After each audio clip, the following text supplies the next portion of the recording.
Olá, DRs! Tudo bem com vocês? Eu sou o professor Dinei Bastos, um prazer ter vocês aqui.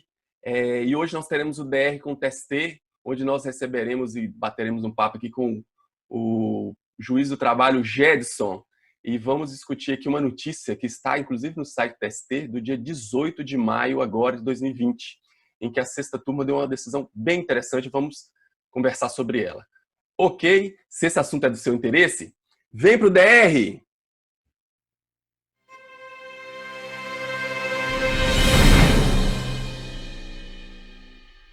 Ei, irmão, como é que tá? Tudo bem? Beleza, meu amigo? Tranquilão. E você? Beleza, beleza. E aí, vamos fazer o nosso DR com TST? Vamos lá que a turma deve estar esperando, né? Vamos, vamos. Nossa Irmão, conversa semanal.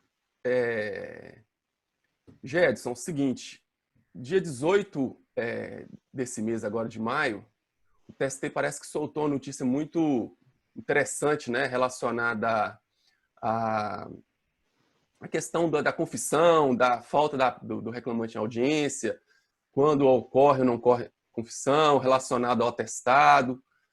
Qual foi a sua visão? O que você viu disso aí? O que você acha que tem de interessante para a gente compartilhar com o pessoal, com os nossos DRs? Pois é, meu brother. O negócio é interessante, né? Como o TST vai nos trazendo aí algumas surpresas agradáveis, né, em relação às interpretações. Essa foi, a gente pode classificar assim como uma decisão que muito nos agradou, né? Envolvia um caso muito interessante, né? A gente falar do caso por o nosso amigo que está do outro lado nos assistindo, nos dando o prazer dessa audiência. Ele entendeu o que aconteceu. Lá era um motorista que entrou com um processo contra uma empresa de celulose no sul da Bahia e no dia da audiência não pôde comparecer. É importante nós dizermos aqui que há uma diferença entre a ausência, uma diferença da consequência da ausência da parte na audiência inaugural e a consequência da ausência dessa mesma parte quando da audiência de instrução, principalmente em relação ao autor, né? Na Sim, audiência inaugural, a ausência do autor leva ao arquivamento da ação, enquanto a ausência do réu leva à declaração de revelia e, por consequência, à confissão ficta em relação à matéria fática.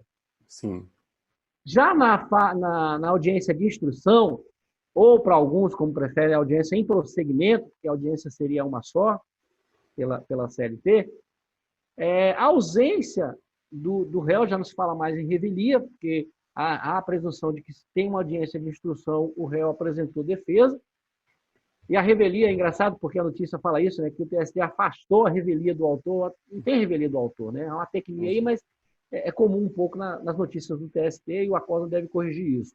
Mas sim, a ausência do réu leva à confissão em relação à matéria fática, com o mesmo tratamento dado ao autor nessa fase processual. Ou seja, se o autor também faltar, ele também sofrerá a confissão em relação à matéria de fato. Deu-se nessa fase um tratamento isonômico que na audiência inaugural nós não tínhamos. Né? Lá havia essa discrepância de tratamento com arquivamento ou revelia, conforme a parte autora que não comparecesse à audiência. O interessante aqui é que, quando a parte não pode comparecer à audiência em prosseguimento, a lei faculta-lhe a possibilidade de, no caso do autor, de indicar alguém do sindicato ou um colega de profissão a fim de afastar a confissão. E o réu, né, fazendo-se representar por preposto que conheça dos fatos que envolvem a causa. Mas, tratando-se de uma faculdade, pode ser que as partes não façam uso dessa faculdade. E aí, qual seria a outra possibilidade que as partes, que o processo garante às partes? Quando, por exemplo, e é o mais comum de acontecer no âmbito da justiça do trabalho, é quando a parte está doente. Ela não pôde comparecer. E aí, né, nasce aquela pergunta, eu vou sofrer as consequências, as penalidades legais do processo? Se a parte, e aí nós temos uma súmula, que é a súmula 122 do TST, se a parte que não puder ir em razão de uma patologia apresentar um atestado, e a súmula 122 diz isso, que expressamente conseguindo que essa parte não pode se locomover, afasta-se então, o juiz afasta essa penalidade da confissão para qualquer das partes que estiver impedida em razão da doença. Sim. Mas o interessante, aí que a gente acentou aqui para os nossos amigos, é que nesse caso, houve uma interpretação da própria súmula, não obstante a súmula utilize da palavra expressamente, o TST entendeu que, nesse caso, apesar do autor, do atestado apresentado pelo autor, não ter consignado expressamente essa impossibilidade, havia, naquela situação, uma indicação, uma recomendação de afastamento das atividades de trabalho pelo próprio médico que atendeu o reclamante, o trabalhador. Então, o TST falou, olha, se o atestado traz essa recomendação de afastamento do trabalho, há de se entender, ainda que implicitamente, que o trabalhador não tinha condições de comparecer a uma audiência. Se ele não pode comparecer ao trabalho, por maior razão, não pode comparecer à audiência. E aí, o que fez o TST? Declarou a nulidade da decisão, que é uma decisão de primeiro grau que foi mantida pelo TRT da Bahia, e determinou a baixa dos autos à vara de origem para que fosse reaberta a instrução processual. Beleza? Bacana. Então Isso. quer dizer que o próprio TST interpretou sua própria súmula, né? Eu acho que foi uma interpretação assim que, não obstante que a decisão primária tenha sido uma decisão que foi de mérito, né? A primazia de uma decisão de mérito no artigo 6º do Código de Processo Civil, ela busca uma decisão justa. Né? Fugiu da interpretação literal da própria interpretação da interpretação. Né? Exatamente. Então, assim, é interessante, né? Porque busca-se realmente dar efetivo, não só dar uma decisão de mérito, mas uma decisão de mérito que seja justa para aquele caso.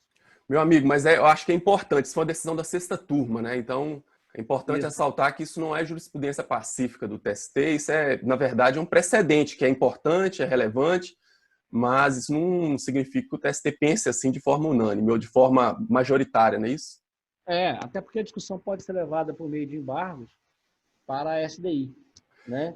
E a SDI talvez interpretar a situação de forma diferente. Podemos até ter prolongamento dessa notícia, né? Importante tá também para os nossos amigos aí, os DRs, Jedson, é o seguinte,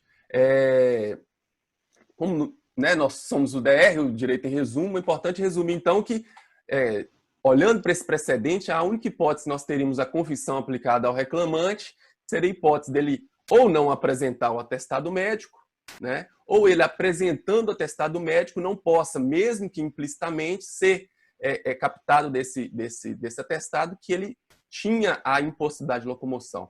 Resumindo, seria isso, né? Partindo dessa premissa precedente, exatamente. Então tá bom, meu amigo. Então, fechou? Um abraço. Pessoal, todo DR com TST terá sempre um resuminho para vocês não precisam anotar nada que nós estamos falando, tudo está muito bem resumido no nosso material, que vai estar aí no link da descrição desse vídeo. Ok? Um abraço. Até o próximo DR. Só para deixar aqui que o pessoal não gostando aí ou gostando, críticas, a gente está aqui aberto, né, para receber o feedback aí para melhorar. Valeu? Beleza. Um abração. Até a próxima. Tchau.